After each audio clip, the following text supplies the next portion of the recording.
زما مینه شهیده شوه ناول ډیرو قدرمنو اوریدونکو سلامونه نیکې هیلې او احترامات مې ومنئ.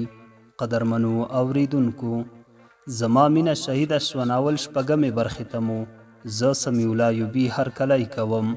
دا هم تاسې او دا هم د ناول شپږمه برخه. امید لرم چې تر پایه پورې راسره واورئ.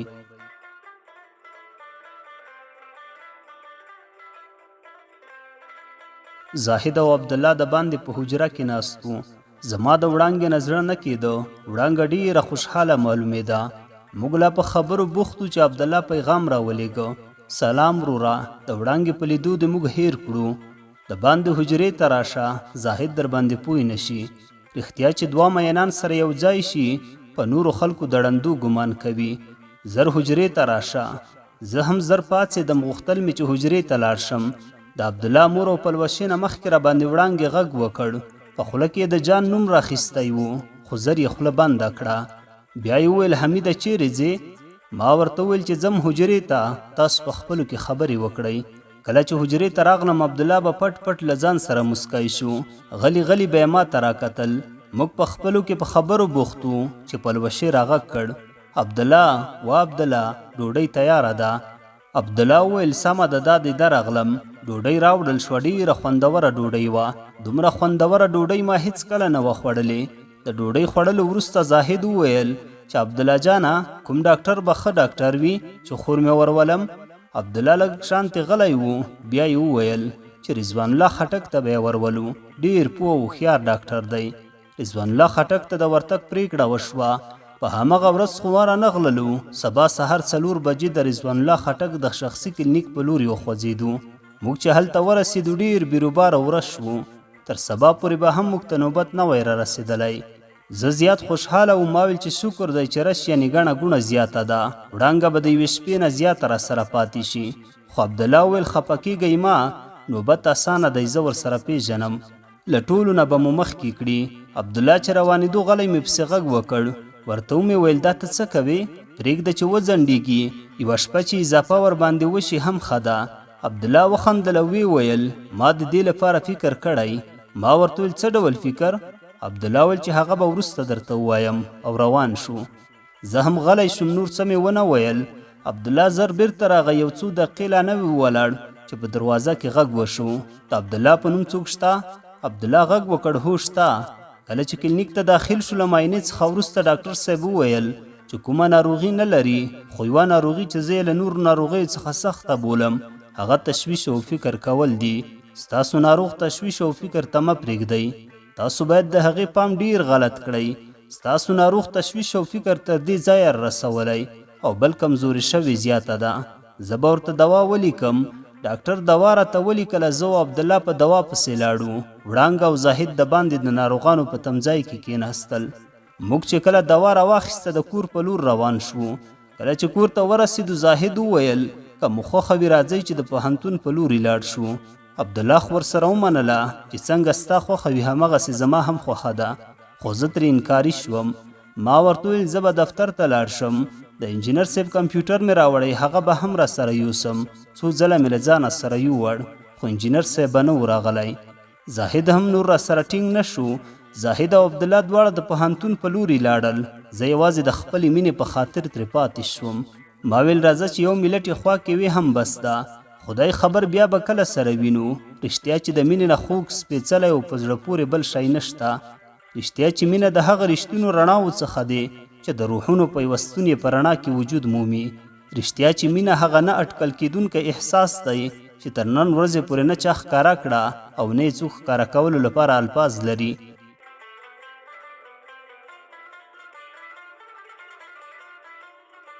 زه ډېر په ماتو ګډو پښو کور ته دننه شوم. وړانګې چې زه یوازې ولیدم زیاته خوشحاله شوه.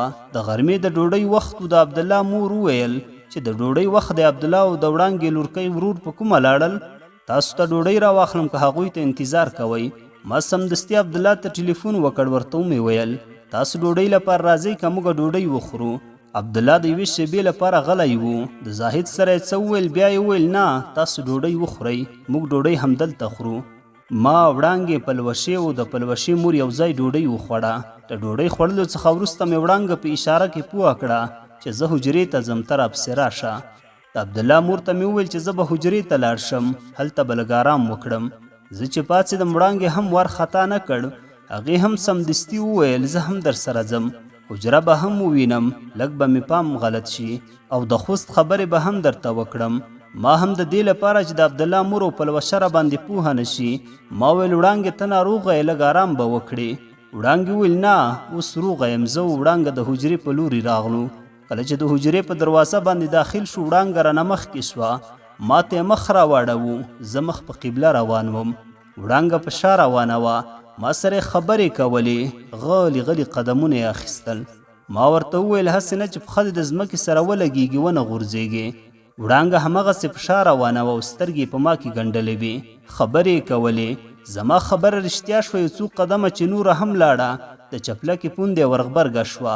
کله چې غورځېده لاسونه یې زما له غاړې تاو کړل. غورځېدلو ته خو ما هم نه پرېښودله، خو ما چې ځان د هغې نیولو ته برابراوه نو هغې مې وړاندې لاسونه په غاړه کې واچول. تا به ویل که وړانګې په رضا پونده په ځمکه ووهله. وړانګې تر ډېره سر زما په ټټر پورې جوخت نیولی و.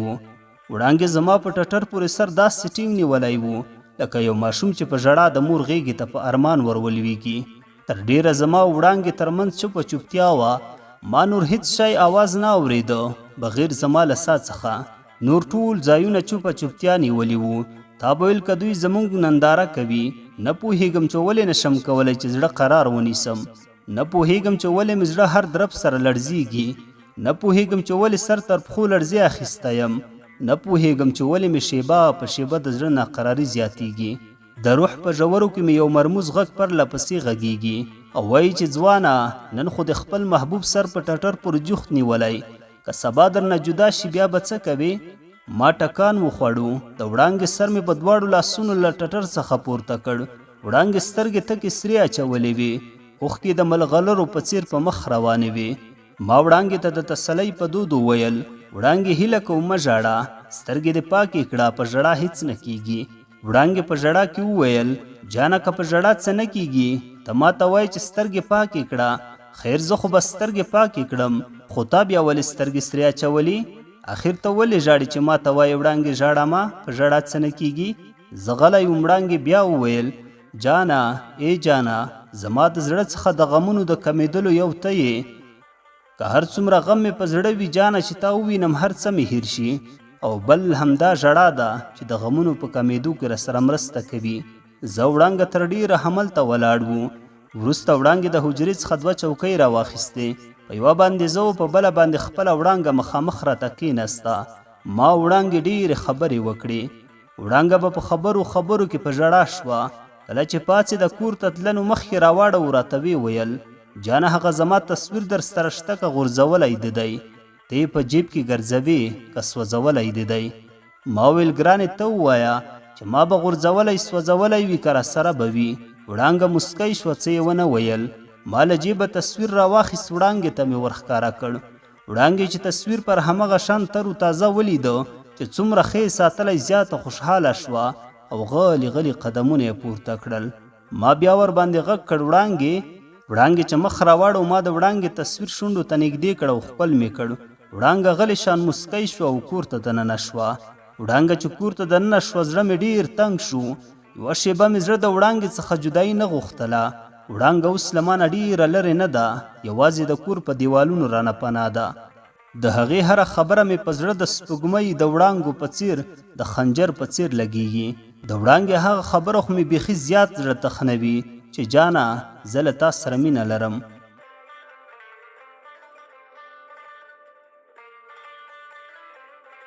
یوه شیبه خو مې له ځانه سره غلی غلی وژړل. ما ویل وړانګه خو دا 2 شپې دلته ده، سبا یا بل سبا به ځي بیا به څه کوم؟ د وړانګې بیلتون اوس راته ډېر سخت و. له ما یې هر څه اوس هېر کړي وو. کله به مې سر په زنګون کې ایښود، کله به پورته شوم، په حجره کې به مې قدم واهه، زړه مې هیڅ قرار نه کاوه. یو ځل بیا د دواړو پښو په سر کېناستم، سر مې د زنګنو په منځ کې کېښود، بې اختیاره مې د خولې دا لنډۍ را بهر شوې. زړه مې نري درزونه وکړل لکه دیوال چې زلزلې وهلی وینه. زړه مې د ورانې کلا برج دی. زړه مې د ورانې کلا برج دی د غم چرچڼې پکې ځالې جوړوینه تنور چې تود شي اخر سوړ شي تنور چې تود شي اخر سوړ شي زړه چې مین شي همیشه لمبې وهینه مینې دې داسې لیونی کړم مینې دې داسې لیونی کړم لکه سوالګر دیوال ته شپې سبا کومه ما ته به د وړانګې سپوږمۍ ته ورته څېره لمر ته ورته تندی له نشې ډکې سترګې پسرلي ته ورته مسکا تکې تورې شپې ته ورته زلفې له خماره ډک باڼوګان سترګو سترګو ته کېدل یوه شېبه مې هم له زړه و ذهنه ایخوا دیخوا نه کېده وړانګې زه د ژوند په معنا پوه کړم وړانګې ما ته مینه راوښوده وړانګې زه د ژوند په خوږو ترخو پوه کړم زه لا په همدې سوچونو کې وم چې عبدالله او زاهد دواړه حجرې ته رادننه شول ما جیب ته لاس کړ دسمال مې راوویسته سترګې مې پاکې کړې خو بیا هم زما سرې سترګې دوی ولیدې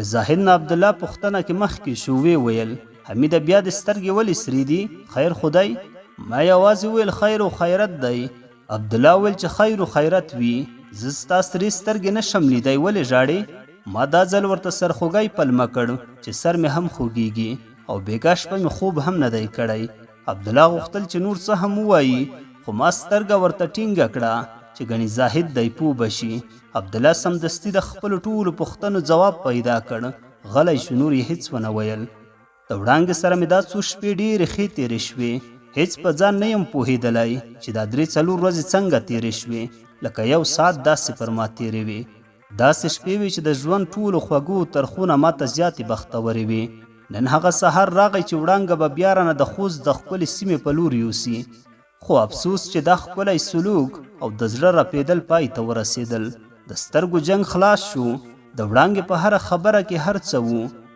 ارزو وه مستی وه ځواني وه هیله وه جذبه وه فکر او خیال وو مینه وه او بیا هم مینه خدایه تا په دې دنیا کې هر څه پیدا کړي تا سره د یو شي کمی هم نشته خو یو شی کم دی خدایه چې مینه دې رالیږله خدایه چې عاشقي دې رالیږله خدایه نو بېلتون دې بیا ولې رالیږه بېلتون د زړه سمسور باغ په خزان وهلي باغ بدلوي بېلتون د زړه په سمسوره دښته په شنه اسمان ګلی وروي بېلتونه کور دې نغری شه بېلتونه کور دې نغری شه چې پښتانه در باندې کړي دیګونه د سهار 9 بجې وې چې زاهد وویل حمیده که خوښه مو وي نوره به موږ لاړ شو ما ویل چې زما په خوښې پورې به اړه ونه لري خوښه وړانګې ته ورکړه که وړانګه روغه وي لاړ به شئ که روغه نه وي یو څو ورځې ایثار شئ ما دا خبره د دې لپاره وکړه چې وړانګه ګوندې ووایي چې یو څو ورځې د نور هم دلته پاتې شو خو له وړانګې نه زاهد په ځواب کې مخکې شو ویې ویل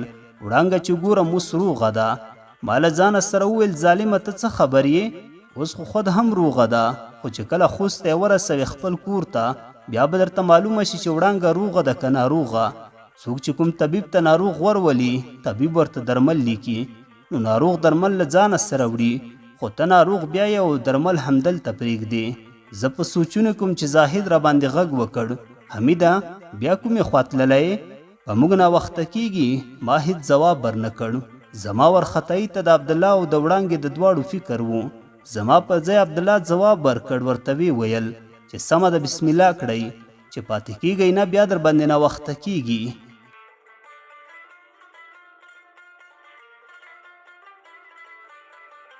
دوی پاڅېدل د دروازې په لوري روان شول زه له همغسې ولاړ وم لکه په ځای پورې چې میخ شوی وم عبدالله د څنګل په سر وخوځولم د فکرونو او خیالونو له دنیا څخه یې را بهر کړم زه هم په بیړه د دروازې په لوري روان شوم زه عبدالله او زاهد له دروازې څخه د باندې راووتو دروازه خلاصه وه د عبدالله مور چې وړانګې ته رسخت ورکوو 2 ځلې په تندي ښکل کړه د عبدالله مور سترګې له اوښکو ډکې وې کله چې پلوشې رسخت ورکوو دواړه په ژړا شوې تر ډېره یو د بل په اوږو سرونه ایښي وو کله چې رسخت سره واخیست وي او بلې ته یې ډېر څه په سترګو کې وویل زه عبدالله او زاهد یو ځای روان وو وړانګه په موږ پسې شاته روانه وه ما به چې کله شاته مخ واړو پلوشه لا همغسې په دروازه کې ولاړه وه زمونږ په لور یې راکتل وړانګې به هم زر زر مخ وراړوو او لاس به یې ورته پورته کړ کله چې د سړک غاړې ته ورسېدو یو ټکسي موټر یې ودراوه ورته ویې ویل چې د ټل اډې پورې ځو موټروان هم موټر راتاو کړ زاهد د موټر په مخ کې سیټ کې کېناستو. وړانګه چې کله موټر ته ختله پښې سستې سستې کېدې. غلی راته وویل د خدای په امان. کله چې موټر حرکت وکړ ماته سمدستي هغه سندره را یاده شوه چې وړانګې په لیک کې راته لیکلې وه. بې اختیاره مې له خولې ووتل. هی هی یار مانه وړي زما دلدار مانه وړي. هی هی یار مانه وړي زما دلدار مانه وړي. زړګی مې چوي زما د خوږ زړګي قرار مانه وړي. نور نو زه په ځان نه یم پوهېدلی چې څه وشول، خو چې کله مې سترګې پرانیستې ګورم چې سر ته مې د عبدالله مور او پښو ته مې پلوشه مخامخ راته عبدالله په چوکۍ کې ناستی. ما غوښتل چې پورته شم خو چې لاس ته مې پام شو د سیروم ستن مې په لاس کې وه. د عبدالله مور او پلوشې دواړو په سترګو کې اوښکې وې. عبدالله چې زما سترګې خلاصې ولیدې غلی مسکی شو. په ما باندې دوهم ځل بیا بېهوشي یا خوب غلبه کړې وه. خو چې په دوهم ځل مې سترګې پرانیستې نه عبدالله و او نه د عبدالله مور، یوازې مخوا کې د عبدالله خور پلوشه ناسته وه. غلی راته وویل حمیده وروره اوس څنګه یې؟ زه له ځان سره غلی مسکی شوم، لږ وشرمېدم. ورته ومویل چې اوس شکر دی روغ او جوړ یم. پلوشي وویل حمیده وروره خفه کېږه مه، ستا ټوله کیسه ماته وړانګې وکړه. وړانګې راته ستا په نوم یو لیک هم راکړی. ما ویل نو بیا ته څه ته ګورې؟ لیک راکړه. پلوشه پاڅې د المارۍ نه لیک راواخیست او ماته یې راکړ. کله چې پلوشي ماته لیک راکو راته ویل لیک به درکړم خو په یو شرط. ما ویل یو نه دوه شرطونه خو راته ووایه. پلوشي ویل وړانګې که په لیک کې زما په باره کې څه لیکلي وي هیله کوم چې ویې نه منې. ما ویل په دواړو سترګو. ما ورته وویل انشاءالله ته بېغمه اوسه. موږ له خبرې کولې چې عبدالله او د عبدالله مور راغله. عبدالله چې روغ ولیدم زیات خوشحاله شو. د لیک لوستلو موقع مې د لاسه ورکړه. لیک مې په جیب کې کېښوده. دا ورځ ټوله په ما په بېهوشۍ کې تېره شوې وه. د ماخوستن د ډوډۍ وخت و. عبدالله راته وویل چې راځه عشقه اوس خو به روغ یې، ډوډۍ وخوره، د سحر راهیسې دې څه نه دي خوړلي. ما ویل سمه ده. د باندې په انګړ کې تیار دسترخوان اوار و. ما ته پلوشي لاسو ته اوبه راواچولې. کله چې په ډوډۍ کېناستو د عبدالله مور وویل چې زویه نن در باندې څه شوي وو؟ مور او پلار در یاد شول؟ د زاهد او وړانګې په تګ که کومه بله خبره وه؟ ما ویل نه، ما ته همدلته خدای مور هم راکړې او ورور یې هم راکړی چې عبدالله دی او خورکۍ یې هم راکړې چې پلوشه ده. د عبدالله مور وویل چې مور پلار خویندې درته یادې نه دي نو یو ناڅاپه په تا داسې څه وشول؟ ما ورته وویل چې مورې انسان نیمګړی دی، انسان په یو حال نه دی. کله موږ ډوډۍ وخوړه نو د لمونځ او استراحت لپاره حجرې ته لاړو. منځونه مو وکړل او څملاستو. ما ته خوب چیرې راتله؟ خوب چیرې و؟ توره تیاره شوه. خلک ټول د خوب درنې پرښتې د وزرونو لاندې ویده شول. په خوب کې د هر چا برخه وه. ما هم په تلوار سره د دې درنې سپېڅلې او مهربانه پرښتې په لور منډه واخیسته. خو مګر هلته زما برخه نه وه. هلته زما لپاره ځای نه و. ټوله شپه خیالونه او سوچونه وو.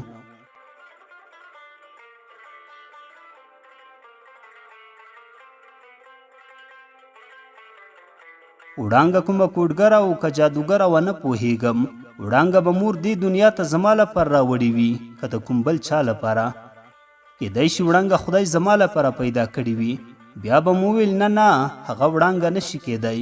زه دومره بختور نه یم. زه ډېر بدمرغه یم. زه لا په همدې سوچونو او خیالونو کې وم چې د سیمې ملا اذان وکړ. ډېر مینان به د خپل محبوب له غېږې بېل کړي وي. د ملا اذان سره ما ته هغه لنډۍ ذهن ته راغله.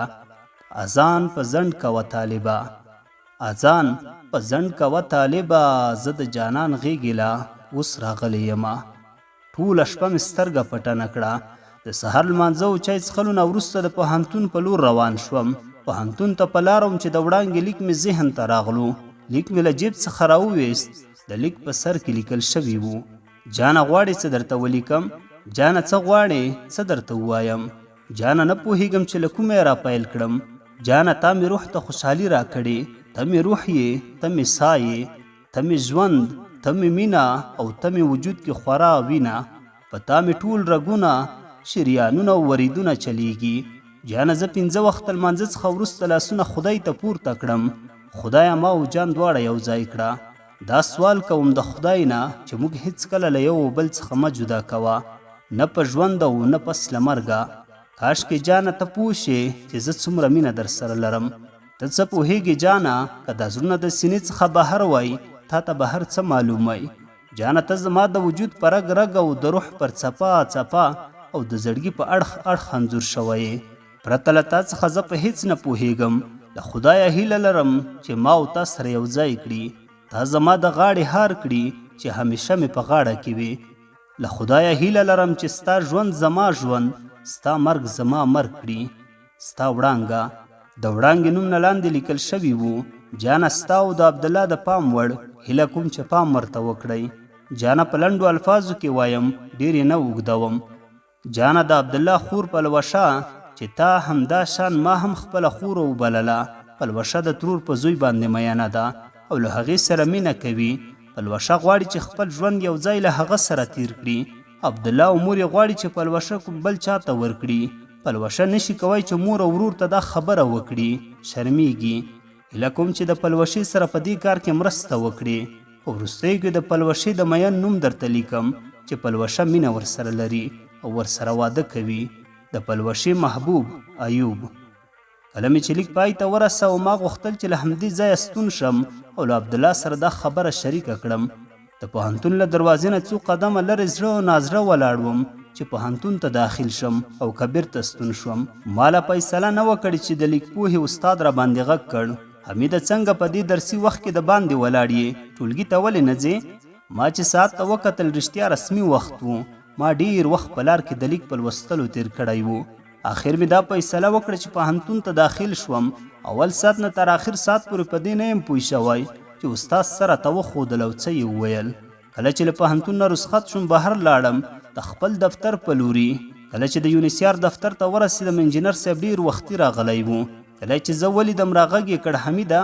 زما کمپیوټر دې جوړ کړ او که نه ما ورته ویل چې په هماغه ورځ مې جوړ کړی هره ورځ یې له ځان سره راوړم او بیرته یې وړم ځکه چې کمپیوټر به مې راوړ ته به نه وي او بیا به مې له ځانه سره یووړ کمپیوټر مې انجینر ته ورکړ ورته ومې ویل انجینر صاحب زه یو څو ورځې کارا نغلم هیله ده چې بې پروا مې ونه بولې لږ مصروفیت لرم انجینر صاحب وویل ولې خیر خدای رنګ دې هم داسې بدلون کړی ما ویل خیر و خیرت دی انجینر صاحب وویل تر هغې چې کار دې نه وي خلاص شوی مه راځه کله دې چې کار خلاص کړ بیا راشه زه ډېر زیات خوشحاله شوم او بیرته له خپل دفتر څخه کور ته د تګ په لاره کې مې درې څلور ځلې بیا د وړانګې لیک ولوست په هر ځل لوستلو کې به بیل خوند پروت و زه چې کور ته ورسېدم پلوشه او د پلوشې مور هم پاڅېدې د ستړي مشي وروسته یې وویل حمیده زویه نن څنګه دومره وختي راغلی خیرت خدای ما ویل خیر و خیرت دی هیڅ نشته نن په دفتر کې دومره زیات کار نه و هغه مې خلاص کړه او راغلم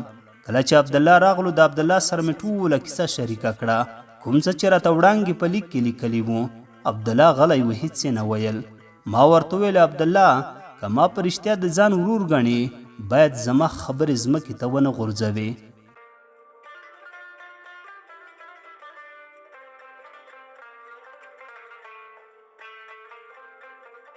زما مینه شهیده شوه ناول ډیرو قدرمنو اوریدونکو دا وه د ناول شپږمه برخه تر بلې برخې پورې مو په لوی څښتن تعالی سپارم ښاد و آباد اوسئ